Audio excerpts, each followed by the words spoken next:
there are two small details that Luke mentions in the Passion of Jesus that I'd like to look at for just a minute today. Both take place during Jesus' agony in the garden. One of them is very familiar to us, but the other one we would pass over without even realizing it. And let's start by looking at that one.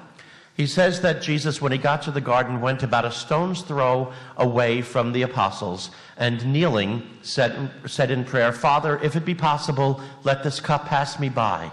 Yet not my will, but yours be done." Very simple. But we would pass over that without even noticing it until we remember something. Jews did not kneel to pray. That's what we do. They prayed standing up with their arms raised up to God. So the fact that Jesus fell to his knees in prayer, which is another way you can translate the Greek word there, means he was so frightened he fell under his own weight. He just couldn't stand up anymore. That's how frightened he was about what was happening or about to happen. And Luke also points out that Jesus' sweat became like drops of blood. And that is a documented medical phenomenon known as hematidrosis, that somebody who's facing extreme anguish and fear, the blood vessels burst underneath the skin and they actually bleed out drops of blood that looks like they're sweating blood.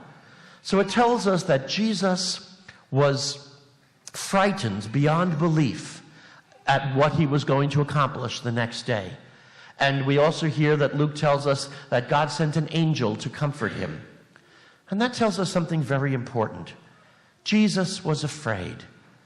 So it's not a sin to be afraid. If we have something we have to do that we know is going to be difficult, and maybe we dread doing, maybe it will even be something painful, and we're afraid of it, that's okay. That's not a sin. But know that the Lord will be there through it all to strengthen us. And it's okay to pray, as Jesus did, "Father, if it be possible, let this cup pass me by." But then add, as Jesus did, "Yet not my will, but yours be done." And if we must follow out whatever it is that we know we have to do, then know that the Lord will be with us each and every step of the way. And have courage. In fact, that's exactly what courage is. Courage is facing something we know we have to do, even if we know it's going to be painful, even if we're very frightened at the thought. It's the very definition of courage.